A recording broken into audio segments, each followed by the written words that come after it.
It felt like this heavy, wet blanket, and I felt like I couldn't breathe. And it was so scary that I was this close to the thing I was going to have to go to the hospital. I'm Eric Chester, and my beautiful wife Sharon and I have been attending church here for about 25 years. We used to attend a Christian Missionary Alliance church in Wadsworth, but when we moved to Medina, our boys were attending the school here. So when we moved away from Wadsworth, it was just a natural connection to the church via the school. So yeah, we've been attending for that long, and I've been involved in various ministries through that time, and we love First Baptist Church. Excellent. Let's talk about your journey with anxiety. How long has anxiety been an issue for you? So, Pastor, I had what I would call light anxiety, or what I thought was light anxiety for really about 20 years now. And it manifested itself in claustrophobia, which over time got worse and worse.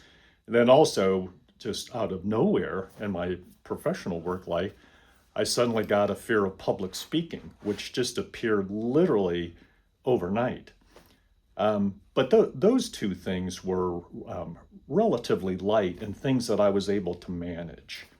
So I was able to, just get through, my daily life. And the people all around me would have never even known that I had those. So I was able to deal with them, and I was using some things like beta blockers if I was going to have to speak publicly. So I had what I would call the low-key anxiety for about 20 years. Gotcha. Okay. So we're coming up on a year from an incident that really kind of changed things for you. Oh, Why don't you tell me about that? so on June 16th, a date which will live in infamy, at least in my life, on June 16th of last year, and again, completely out of nowhere, with no forewarning or nothing, I suddenly had a massive attack of anxiety. And it came out of nowhere. There was nothing happening, that was dramatic right before it. And people ask, well, like, what's that like, or what does it feel like? And it's hard to explain, but the closest thing I can say is it felt like this heavy, wet blanket that just came down over me. And it happened suddenly, just in that one day. And it went from, dealing with, some claustrophobia and things like that a lot of people have, but within just hours, it interfered dramatically with my ability, just to operate in my daily life. So, yeah, I mean, I was afraid. I couldn't sleep in my own bed because I was afraid to go upstairs. I would walk around like our first floor, just feeling the weight of this anxiety. And and I was afraid. I had an instance like early on where I'm just walking around my own house and I felt like I couldn't breathe. And I was fixated on, I'm like, I know there's nothing wrong. Like, what is going on? And it was so scary that I was this close to the thing I was going to have to go to the hospital. Yeah. So it was just this crushing weight of anxiety. Yeah. What kind of thoughts were going through your mind as that hit you?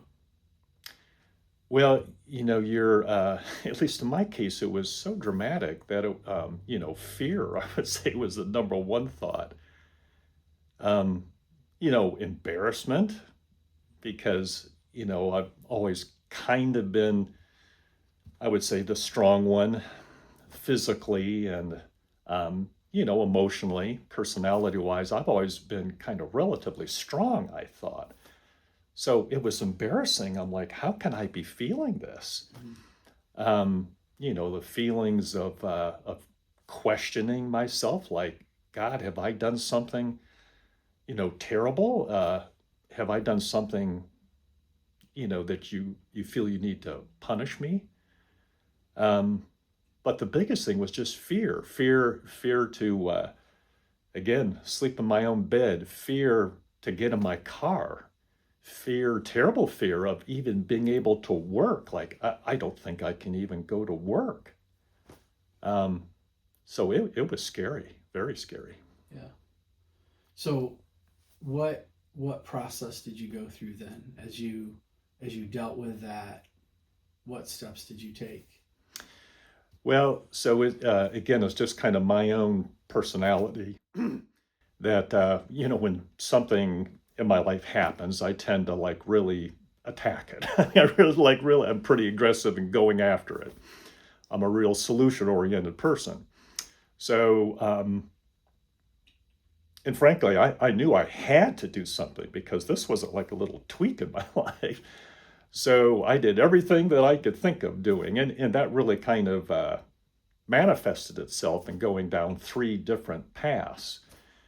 The first one was I sought some help medically, there's anxiety related medical help. So I did that. I call it the three legs of the stool. So I pursued that. I also pursued a therapy option, and the therapy option was working with a woman who just helped me come up with tools for when I would feel anxiety. So that's what that was. But the third leg of the stool that was most dramatic by far was seeking a spiritual solution. And that's where I invested the most time and effort and energy, in which had the most dramatic impact on me, I'd say. And what did that look like?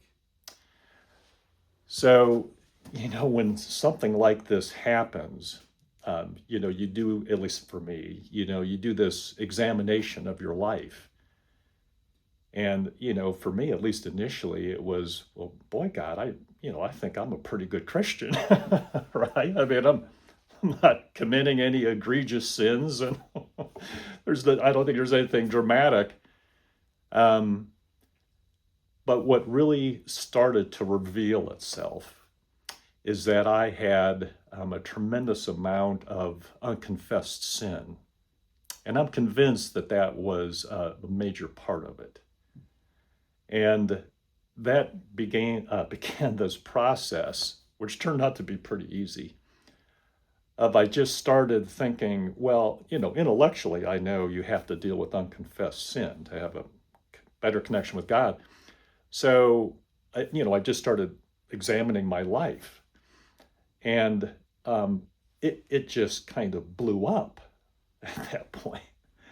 It just blew up. I may have started, well, okay, let me think about unconfessed sin. I'm like, well, yeah, no, I guess I've got to deal with this, and boy, yeah, I've treated this person, I guess, pretty badly. Mm. Um, I've had this attitude towards people. I've thought that I'm smarter than most other people, and why can't they live their lives the way that I do? Why can't they work as hard on their physical condition as I do? Why can't they think politically the same way I do? So, summarizing that, what I'm hearing is spiritual pride was kind of at the root of those things. Yeah, I'd say that was a significant part of it. Yeah, yeah, a lot of thinking it's I know better than other people. Um, politically, physically, economically, just kind of the whole thing. And as part of that process of confessing sin, actually, my son Sam got me this little journal book. It's nothing fancy, but I just started documenting. Because once I got into it, I'm like, wow, there's a lot here. Mm. It was the layers of the onion. It kind of kept peeling back and peeling back, and so I started writing down. Well, I've got to confess this. Oh wow, well then there's this. Well, wait a minute, that leads that leads to this, and so I've I just wrote it down. I didn't know any other way to do it, and I'm still doing it today. And there's, a big tab in here, what I'm not going to show you, of pages and pages. And of course, I'm still adding things today. So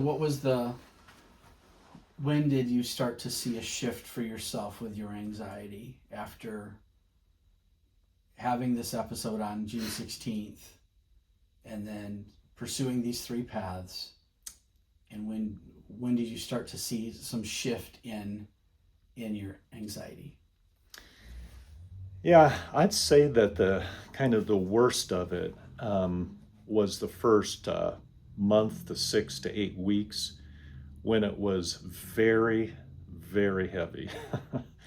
Like just that close to not even being able to go to work, to not being able to drive my own car. So, but then, again, I was quickly now getting into the closer relationship with God, the confession of sin, developing, a wildly better prayer life. And I think I've told you, Pastor, I called you like right at the very beginning.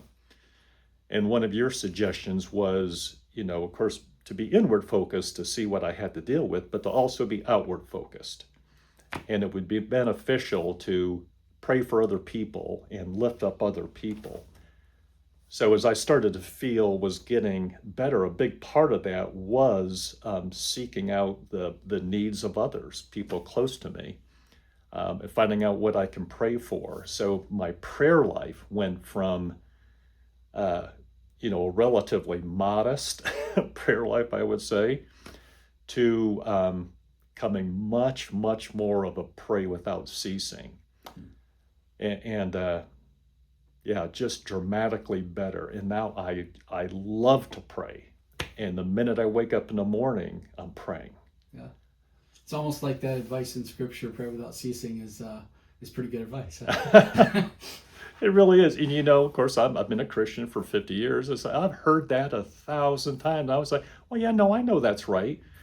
But yeah, but I wasn't enjoying prayer, even close to like I do now. Yeah. I mean, I wasn't praying for 30 to 40 to 50 people like I do now. I mean, that took a lot of time, and that was a lot of effort and energy. But yeah, that has been one of the biggest changes in my life. Yeah.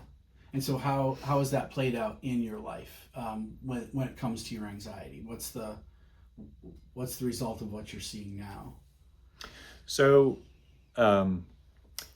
part of it is when you're getting into that prayer life that's outward focused, praying for the salvation. I've got another tab in my book of the dozens and dozens of people I'm praying for their salvation. So, so instead of being so inward focused, it's just that wonderful feeling of God's love as I'm praying for other people.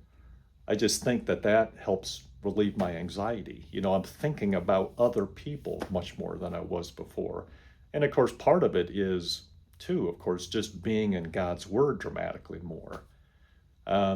So I have, and again, some of these things sound hokey, but I have this prayer sheet. So every night before I go to bed, I walk around our house, and my neighbors probably think I'm crazy if they can look through the windows. But I walk around the house and I pray for about 15 minutes. But then when I'm done, I've got a sheet that's called God's Strength, and it has about 15 verses. And they all directly relate to God's strength and His provision.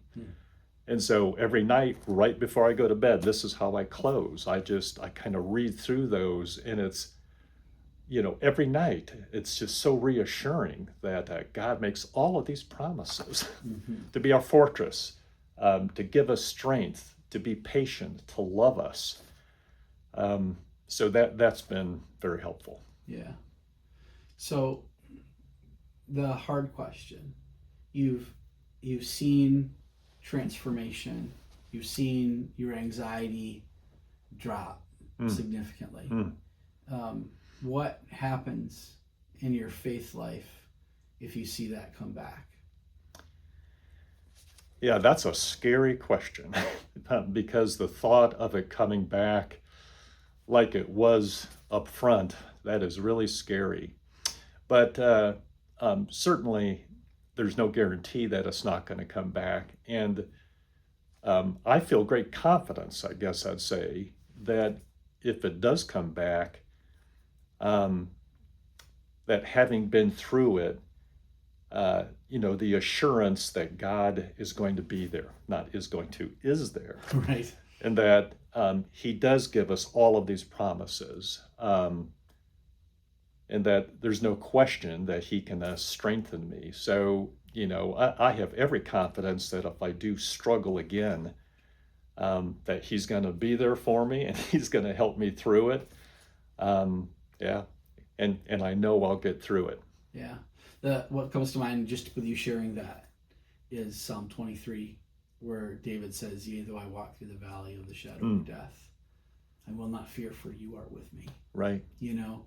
And that's a great promise. Absolutely. Yeah. Yeah, and it's funny you'd say that because again, on my nightly reminder of God's strength, probably half of the verses are from Psalms and David. Yeah. And yeah, I mean, he was such a believer in God's strength. Yeah. That's good.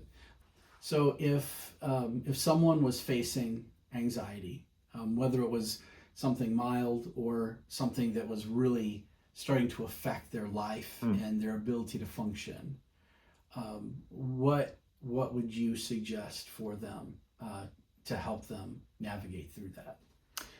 Well, again, I'm very solution oriented, and I'm not an expert in anxiety. But my recommendation is that I would definitely seek help.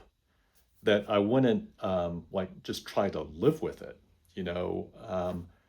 And again, in my case, some of that was medical, some of it was therapy, two legs of the stool. But if you're feeling anxiety, I would absolutely recommend that you look at your spiritual life and get down on your knees and ask God to reveal what is there in your life that needs to be dealt with.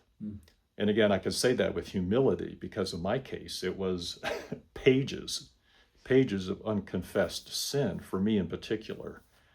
So, God, what can I do? What are you asking of me? What is unconfessed? And really push hard on a reconnection with God. Yeah. And that's done a lot for your soul. It's clear. Oh,